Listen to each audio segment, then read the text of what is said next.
Welcome to Sedona. I'm Captain Jess Molina, and I'll be your instructor. For this lesson, we're going to start on the ground and focus on some basic concepts. Fundamentals every pilot needs to know before hitting the skies. This is your plane, a classic, the Cessna 152. Take a look around it.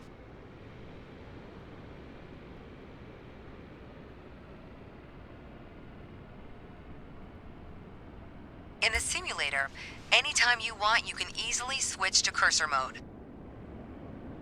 The cursor is handy for interacting with menus and cockpit controls or instruments.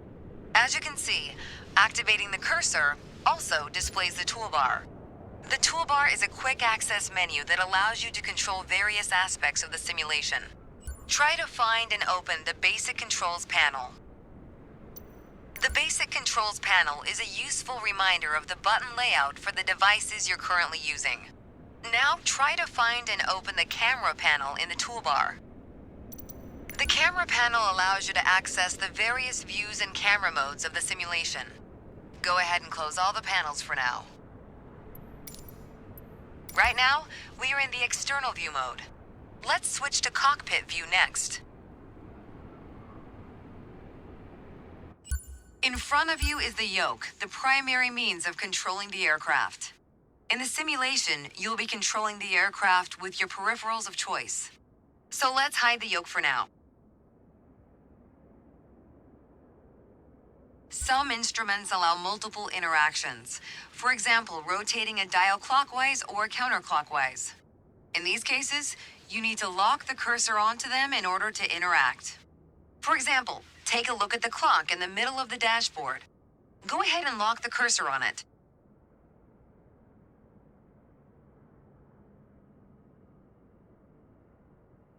Now change the clock time.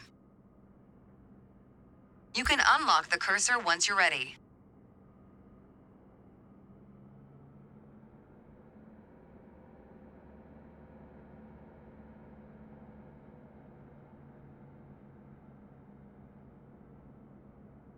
For now, we're done with the cursor, so go ahead and hide it. All right, as we've seen, when you want to look around you, it's easy to rotate the camera. But you can also move it freely in the cockpit to get a better view of anything you want to see, even through a window to look outside.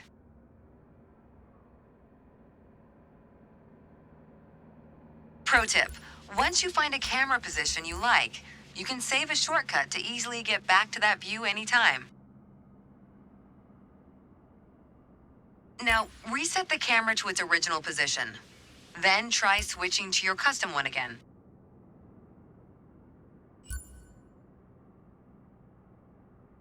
All right, that covers all the main camera functions available in the simulation. Try to familiarize yourself with them a bit more. Then reset the camera to its original position whenever you're done. Great.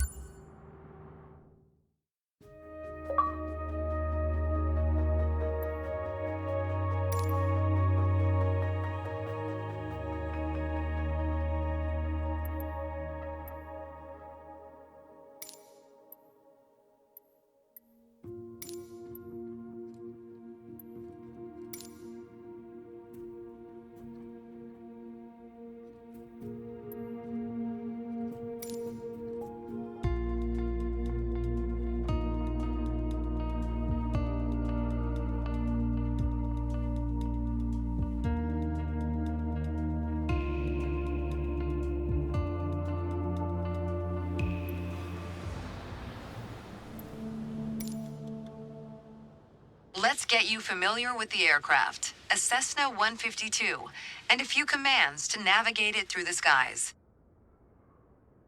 In front of you is the yoke. The yoke is like a steering wheel, more or less. Turn it left or right to control the ailerons and bank the aircraft into turns. Look at the trailing edge of the wings while turning the yoke to see the effect on the ailerons.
Okay. Now, the difference between the yoke and a steering wheel is you can pull or push on the yoke. This controls the elevator at the back of the aircraft to make it climb or descend. Look at the horizontal stabilizer while you pull on the yoke. You can see how it affects the elevator. Nice. Down at your feet are the rudder pedals. They steer the aircraft when you're on the ground. The upper part of the pedals also control your brakes. In the air, they control the rudder at the end of the vertical stabilizer to yaw the aircraft. This is mostly for small corrections, for coordinating turns or compensating for a plane's tendency to pull left during takeoffs and climbs. Look at the vertical tail while operating the pedals to see the effect on the rudder. Great. Last but not least, the throttle is located near the center of the cockpit. Pushing forward will increase power, pulling back will decrease power. First, look at the throttle and select it. Keep it selected and push it forward to increase power.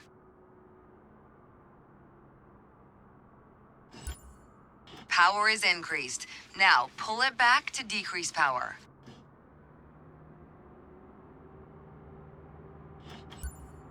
Power is decreased. Now we'll do the same without focusing on it. Deselect the throttle. Look away from the throttle and increase power.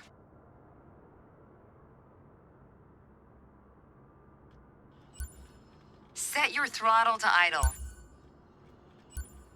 Excellent. When the engine is on, you'll be able to see the power change on your RPM indicator. You'll find it on the right side of the dashboard. This tells you how fast the engine is spinning in hundreds of revolutions per minute. Next, take a look at your current speed on the airspeed indicator. It's on the left in the main instrument panel.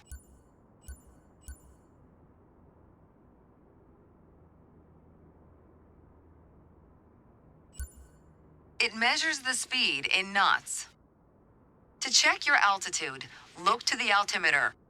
It's on the right side of the main instrument panel. The altimeter has 3 hands, similar to a clock. The long, thick pointer indicates 100-foot intervals. The short, thick one is 1,000-foot intervals, and the long, thin one, 10,000-foot intervals. That's all for today. Next time, we'll see how it feels in the air.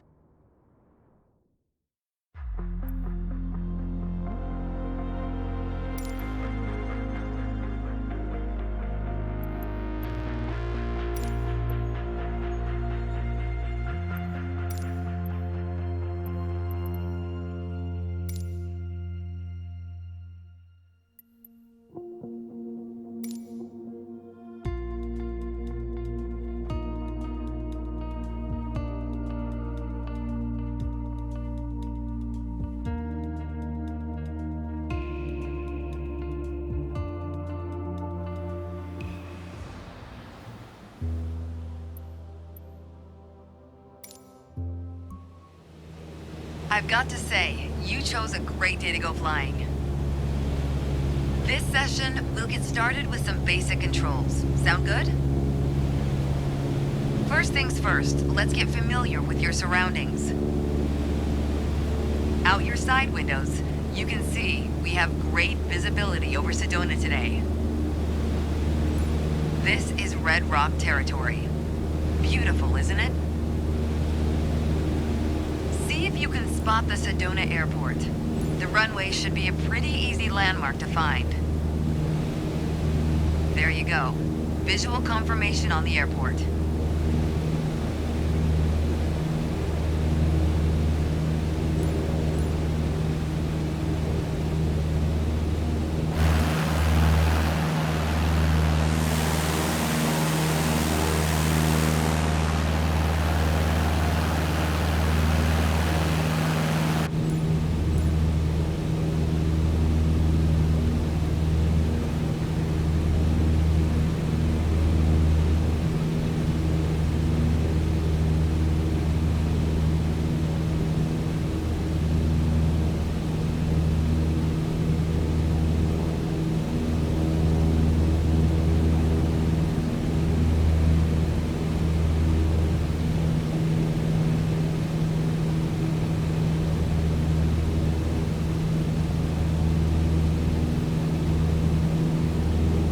already talked about basic controls while we were on the ground.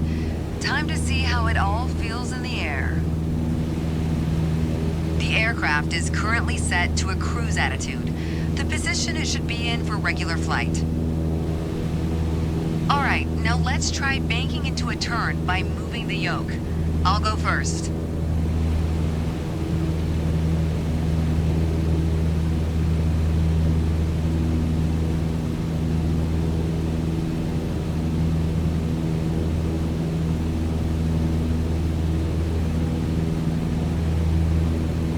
As a general rule, you always want to keep your turns under 30 degrees.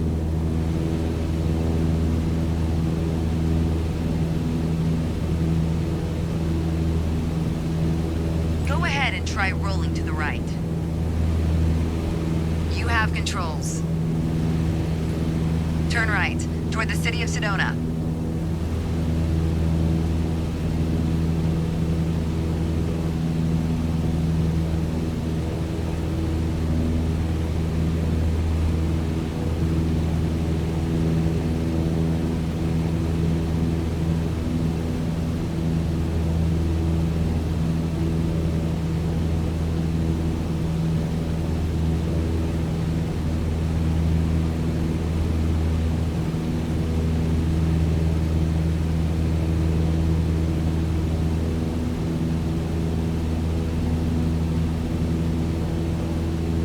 Excellent.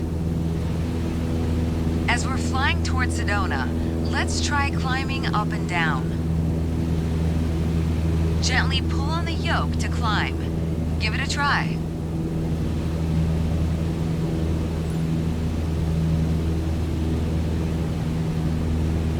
Excellent. For the descent, it's the same principle, except you're pushing on the yoke. Go ahead, gently pitch down.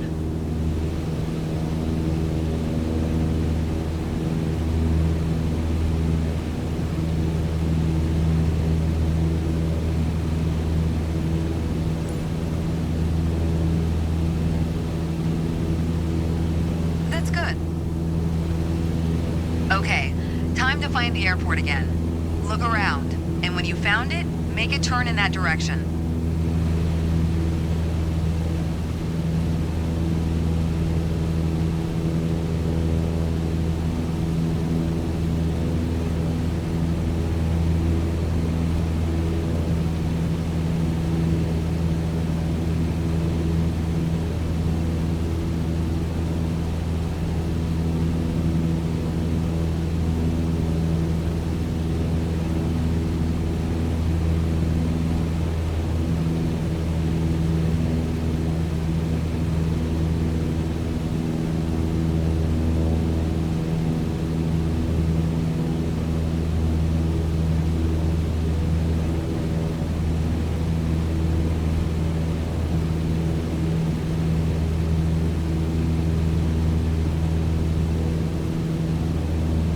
Make sure any control movements are soft and gentle.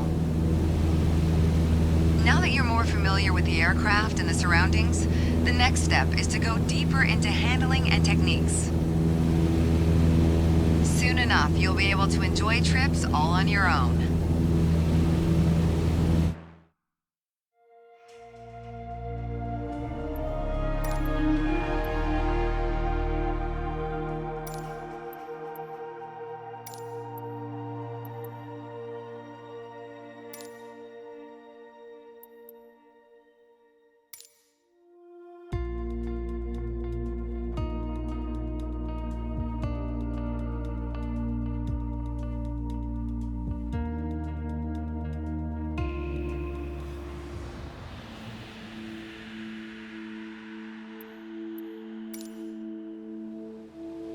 To help demonstrate pitch, I've drawn 3 lines on the windshield. Notice how the middle line matches the horizon while we're flying level. This is the cruise attitude. The lower dotted line is the climb attitude, and the upper one is the descent attitude. Let's dig deeper into what that means. Pull back gently on the yoke until the climb attitude line matches the horizon. Then maintain that attitude.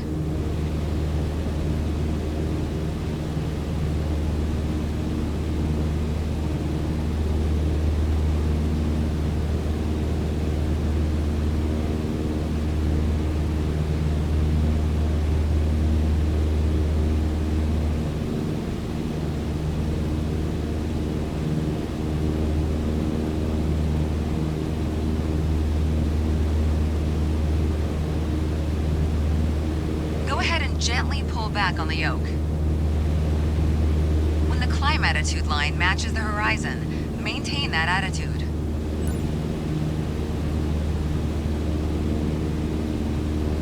According to your altimeter, we're gaining altitude. But we're losing airspeed, proving you can't avoid basic physics while making a climb. Excellent.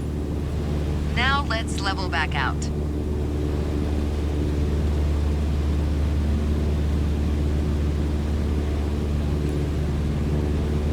Our speed is increasing and our altitude is stable. All right. Push gently on the yoke until the descent attitude line matches the horizon. Then maintain that attitude. As expected, with a nose-down attitude, our altitude is decreasing, while our speed is picking up. Great. Okay, bring us back to level flight. Now your speed is decreasing and your altitude is stable. Nice. That was excellent. Being able to maintain a precise and stable attitude is key to performing all types of maneuvers.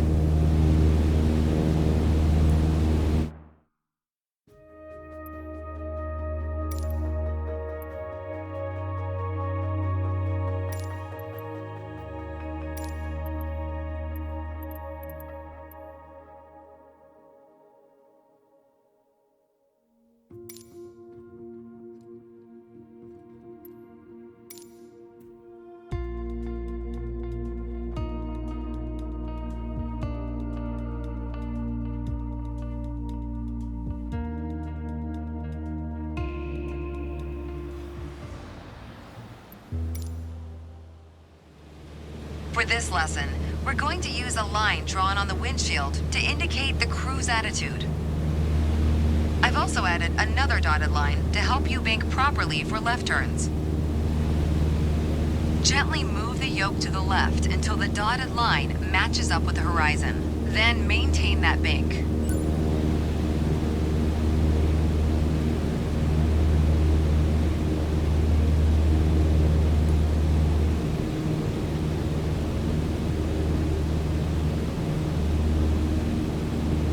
Good. Now let's see you level back out.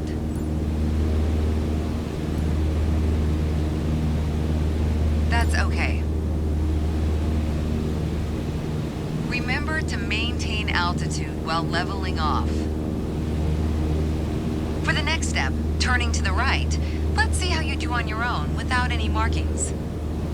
At the top of your attitude indicator, there's a series of notches representing 10 degrees each. As a general rule, you always want to keep your turns under 30 degrees. Start banking right until you're lined up with the second notch to the right on the attitude indicator. Then maintain that 20-degree bank while remaining at the same altitude until I ask you to stop.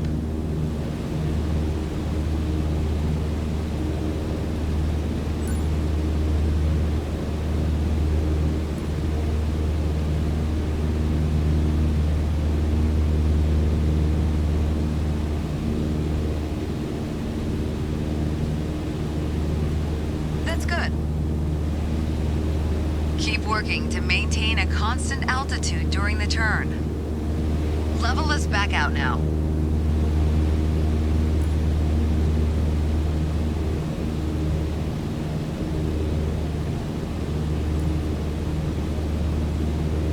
Great.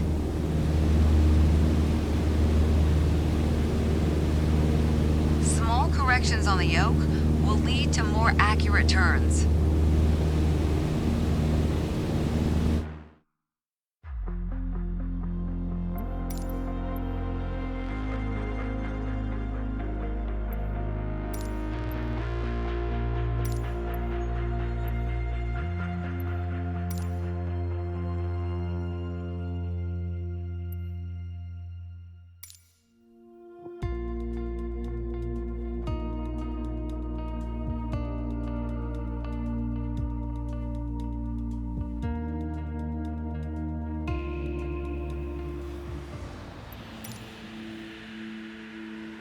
Let's talk about the throttle.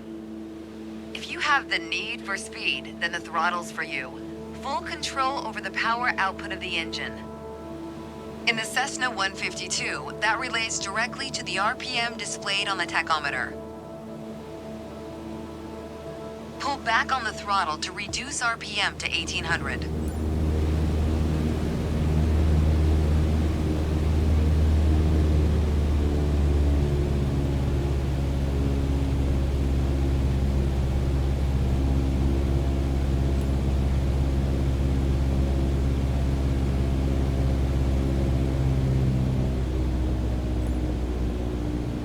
Look how your speed and altitude are also decreasing.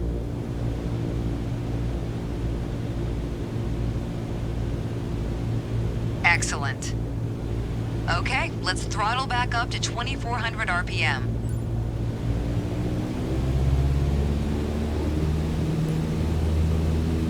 Your speed is increasing now. As long as you maintain the same attitude, your altitude will keep climbing as well. Nice. That was excellent. With piston planes like this Cessna, it's common to have power targets defined in RPM.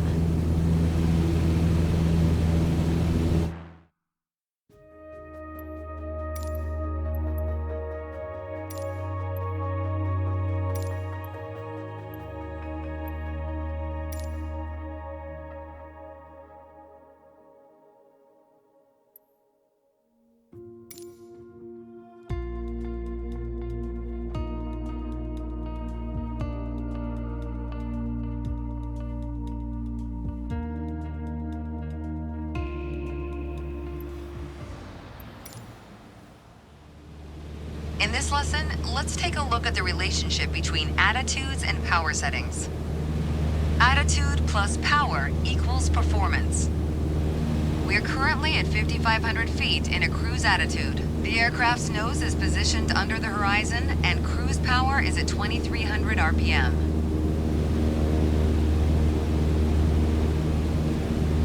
Try to reduce power to 2,000 RPM while maintaining 5,500 feet.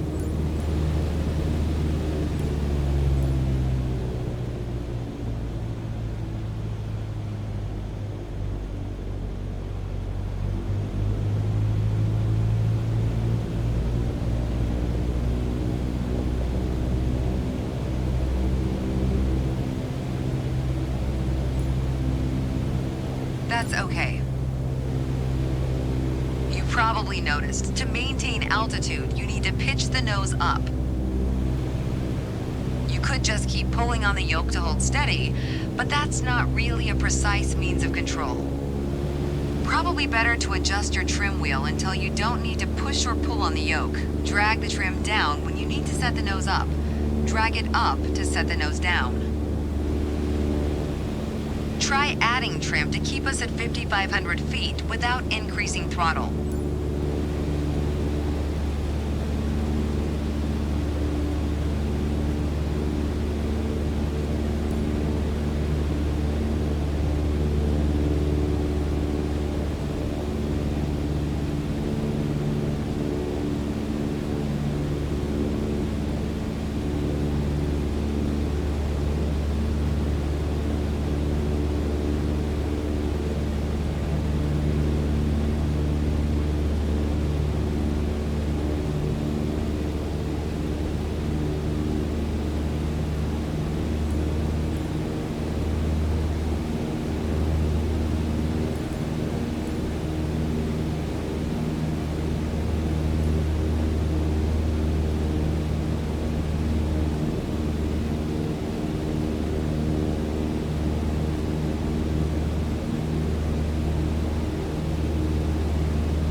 left the training airspace. You need to go back.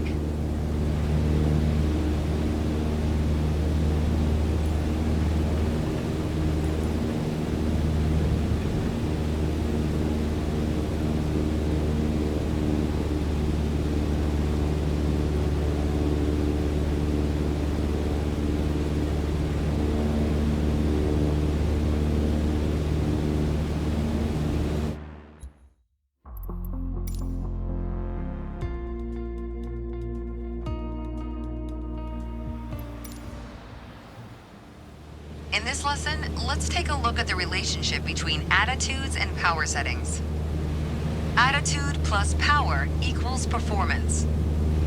We are currently at 5,500 feet in a cruise attitude. The aircraft's nose is positioned under the horizon and cruise power is at 2,300 RPM.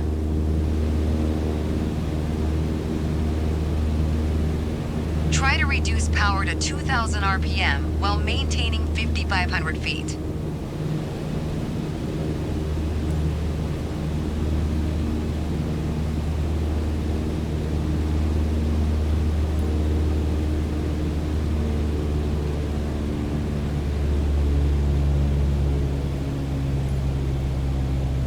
That's good.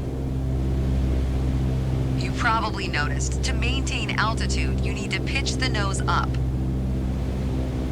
You could just keep pulling on the yoke to hold steady, but that's not really a precise means of control. Probably better to adjust your trim wheel until you don't need to push or pull on the yoke. Drag the trim down when you need to set the nose up. Drag it up to set the nose down. Try adding trim to keep us at 5,500 feet without increasing throttle.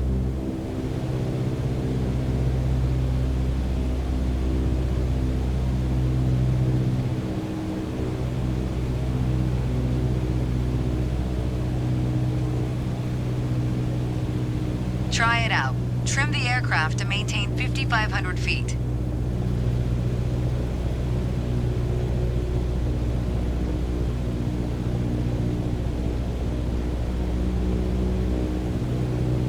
Try it out. Trim the aircraft to maintain 5,500 feet.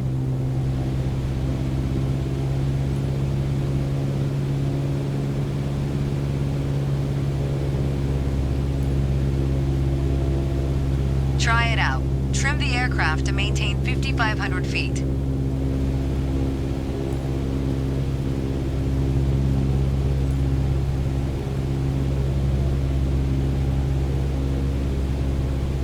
Try it out.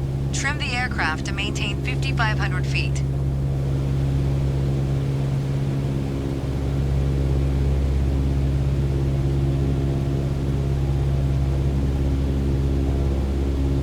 Try it out.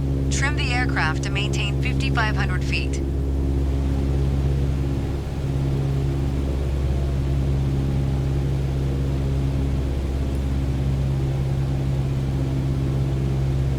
Try it out. Trim the aircraft to maintain 5,500 feet.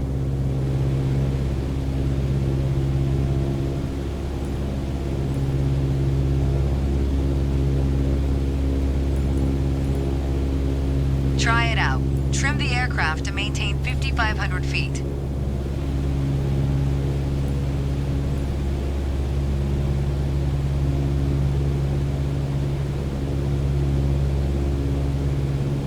Try it out. Trim the aircraft to maintain 5,500 feet.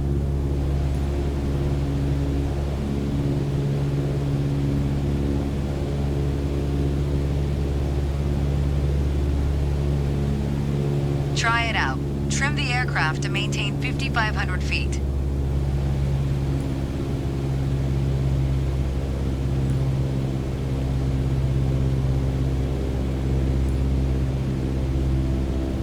Try it out. Trim the aircraft to maintain 5,500 feet. You left the training airspace. You need to go back.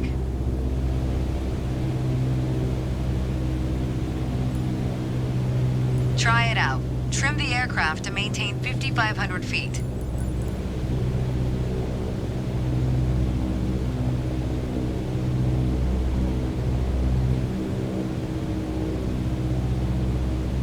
Try it out. Trim the aircraft to maintain 5,500 feet.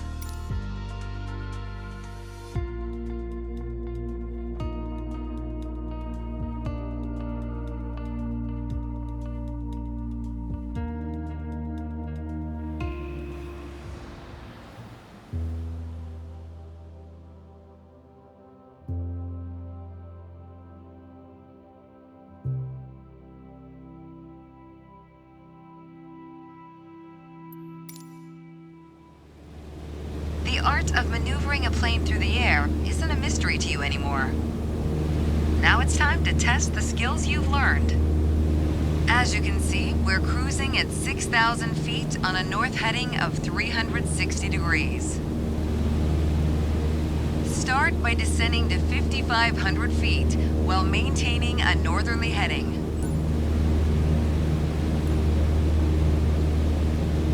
That's okay. Now climb to 6,000 feet and turn to a south heading. On the Cessna 152, you need full power to climb effectively.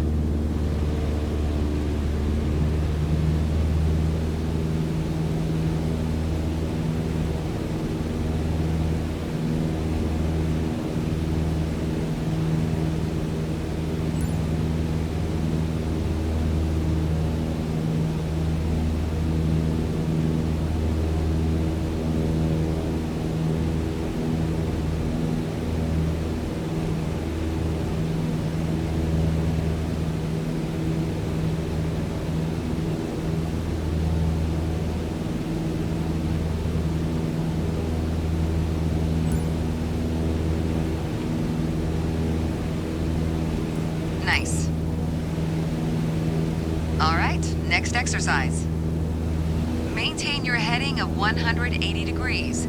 Stay at 6,000 feet and adjust your airspeed to 80 knots.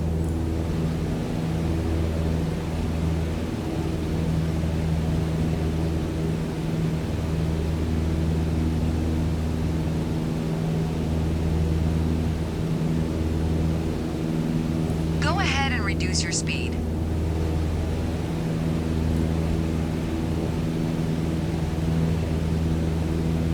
That's good. Your speed was well managed, but your altitude needs to be more accurate. You did well, but you can do better.